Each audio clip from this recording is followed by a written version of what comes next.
Good evening and welcome to the Nevis Newscast. Today is Wednesday, October 12th, 2016. I'm Fredicia Liebert.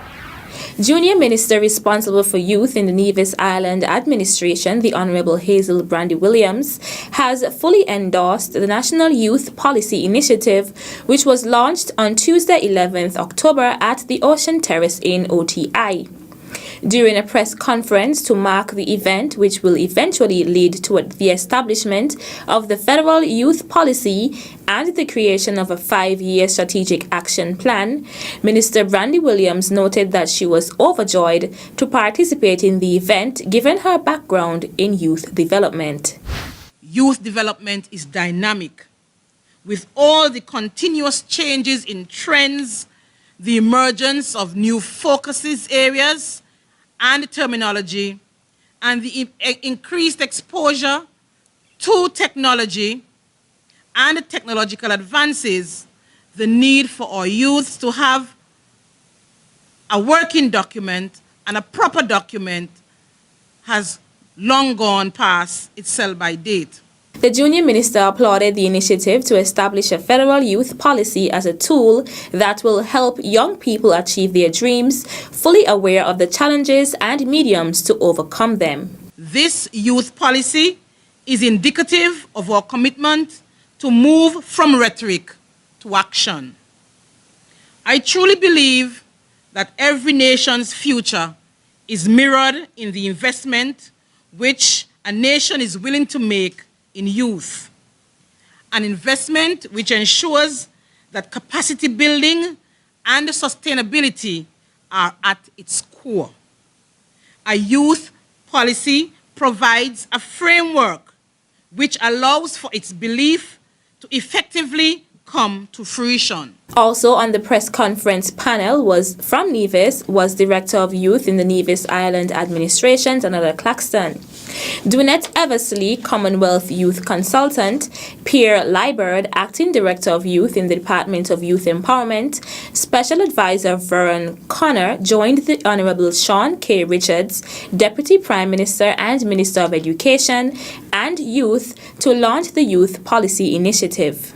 We have heard the request of our young people for more attention, more involvement, more opportunity, and more action.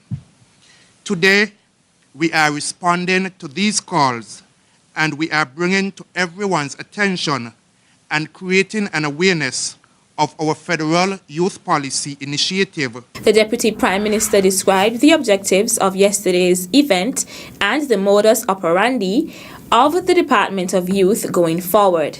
The objective of this initiative is therefore very clear and is twofold. One, it is to formalize a new youth policy which has currency and relevance to our young people. Two, to outline a cross-sectional strategic action plan that will translate the policy into time-bound youth development programs and activities across St. Kitts and Nevis. The task of meeting this mandate will fall to Eversley and technicians from the Departments of Youth in St. Kitts and Nevis. They will review the current draft of the policy, go out into the field to engage with individuals and stakeholder groups, and produce a brand new document that reflects the feedback from the consultations and take into account the realities of today's world. Once the federal policy has been established, the group will then turn its attention to producing a strategic plan for the next 5 years. The Nevis Island Administration's Department of Education, in collaboration with the Basic Needs Trust Fund, launched the Step Up for Life Literacy Intervention SULI on Tuesday, 11th October. Coordinator of School Libraries, Londa Brown, outlined the main objective of SULI. The Step Up for Life Literacy Intervention is a project that was well thought out and came because of needs and deficits that we noticed in our secondary schools. In our secondary schools, those students in the A3 and the A4 stream make up more than 30% of our schools. Yet, they are the ones that perform in under the 55% level on the test of standards at grade 6. They are also the ones that struggle with literacy even at that age. As we examined the system, we realized that even though we had interventions and programs and special sessions for those struggling learners in the lower aspect of our primary school, we realized that there was none that was targeted at those secondary students. And we saw that they were being missed and that there was a gap. Facilitator of the seminar is Brad Wilson. Over the next few days, what we'll be focusing on is high-impact strategies that have been proven to work in communities all around the world to improve literacy, of course. Specifically today, I want to talk about including dialogue in the classroom, the development of balanced literacy and a gradual release of responsibility. And then by the end of the day, my hope is that everyone walks out of this room having a firm understanding of read-alouds and shared reading and how those can impact student learning over time. Tomorrow, would like to focus a little bit more on assessment and using formative diagnostic assessment to inform our instruction. Look at text type writing, because we do literacy, obviously, reading, writing, speaking, and listening. We want to include all those. Whole group interactive teaching, so how we can combine and bring that synergy between reading, writing, and speaking, and shared reading, and vocab development. Project coordinator at the BNTF office, Alsted Pemberton, spoke about the expectations of the seminar. At the end of this training and the completion of this sub-project, we are expecting to see an overall improvement in the quality of the teaching and learning environment of our students in the A3 and A4 streams at both secondary schools in Nevis. And we are also expecting to see an improvement in the condition of the learning support facilities. So I want to take this opportunity at this time to express our thanks to the Education Department for partnering it with us. And I want to wish this workshop every success from the BNTF office, and with the hope that as we work together, we'll improve the access to quality education and human resources development services, which we hope will reduce the level of poverty throughout the communities. Also present at the opening ceremony was Principal Education Officer Palsy Wilkin, who echoed the department's support in the program. The total cost of the Step Up for Life literacy intervention is over $60,000, which is a collaboration between the Department of Education and the Basic Needs Trust Fund. The 3-day training session is taking place at the Nevis Disaster Management Department's conference room at Long Point. Still to come,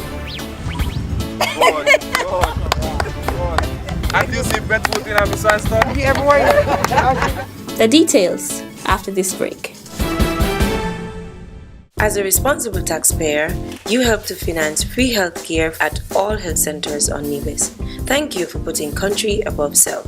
This message was brought to you by the Inland Revenue Department, Nevis. Be a responsible citizen.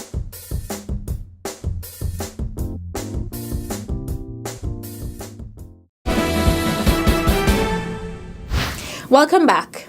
Earlier today, the Social Services Seniors Division hosted a practice session for the second annual Seniors Fun and Action Games, scheduled to take place on Thursday, 27th October at the El Camino T. Willett Park. Here's more in this report. The seniors will take part in various races including thread the roll, bowling, walking backwards, walking races, throwing the ball, tug of war, lime and spoon, dress-up race, relays, balancing a bucket of water on the head, as well as invitational and official races. Here now are some excerpts of the seniors in action. This is Flight of Women rallying. We're having the sports day on the 27th, and we invite you all, everyone, to come out to the park and witness the sports and give us a good cheer when we come in. Are you ready for the fun day for the seniors on the 27th of October at El Camino Willett Park? Are you ready? I'm waiting to see everybody to have fun, fun, fun. The seniors also invited persons to support the Fun and Action Games. The Seniors Fun and Action Games is the final activity to celebrate International Month of Older Persons, which is being held under the theme, Take a Stand Against Ageism. The Ministry of Tourism hosted the closing ceremony for the week-long taxi training seminar at the St. Paul's Anglican Church Hall. Host of Tourism News Extra, Sheila James, gave a brief overview of the seminar. The Ministry of Tourism concluded its 2016 taxi training seminar with a brief ceremony during which certificates were handed out to 37 participants who undertook a week-long training exercise. Permanent Secretary Carl Williams brought remarks on behalf of Honourable Mark Bradley, Minister of Tourism, who was engaged in official duties overseas, and pointed out that he was heartened by the number of participants and the fact that young persons and women demonstrated such keen interest in the taxi profession. Mr. Williams admonished the prospective taxi operators to be honest and proud ambassadors of their island, to focus on a premium customer service, become businesslike in their approach to taxi operations. He also emphasised the need for them to join a taxi association because there is strength in numbers. Michael Dorr, one of the participants, spoke on behalf of his colleagues and thanked the Ministry for the opportunity and guidance provided during the taxi training seminar. He also urged the Ministry to review some of the tax concession policies and to make it easier for new persons to enter the field. Mr. Malcolm Hanley, another participant, also expressed thanks to the Ministry for the course and presented crystal plaques on behalf of his company, Malcolm's Revolutionary Designs, to the 3 members of staff of the Ministry of Tourism who organised the seminar: Lydia Lawrence, Nicole Liebert and Assistant Secretary John Hanley. The Ministry of Tourism wishes to congratulate all the successful participants and extend sincere appreciation to Mr. Malcolm Hanley for his tangible gesture of his appreciation. The St. Kitts and Nevis Red Cross Society earlier this week made an appeal for persons wishing to make donations to assist the relief efforts in Haiti. At the time, they were only in a position to accept monetary donations at an account at CIBC First Caribbean Bank. Earlier today, the Red Cross President Spencer Hanley made an appeal for clothing. We have now been reliably informed, that the Chamber of Industry and Commerce will be organizing a shipment of clothing only for Haitian relief. If you live on St. Kitts, the items can be taken to the Island Hopper on Friday at 4 o'clock. That is the deadline if you live in St. Kitts. If you live in Nevis, they must be brought to the Charlestown Pier by Thursday tomorrow between the hours of 2 and 3. Now, clothing only, they must be separated. That is to say, men's clothes, women's clothes, children's clothes, and I forgot to mention, and shoes. So they must be separated. When they are brought, they must be labeled. So if you put them in a box, if you put men's clothes in a box, the box must be labeled men's clothing, etc.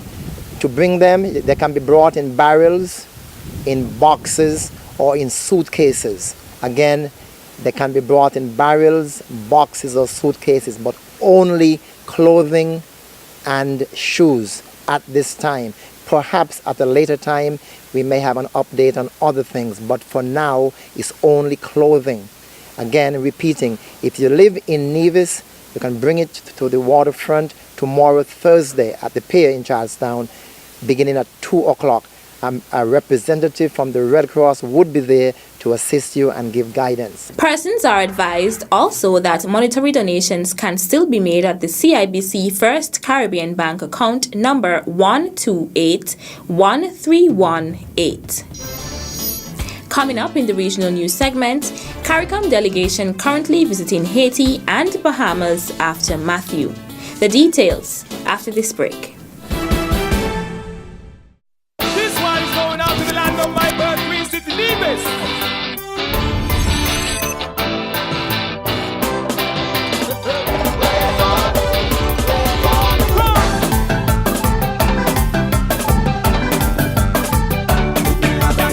Truly, one of the few places that has an untouched beauty that has captivated the hearts of many. Nevis is everything you imagine.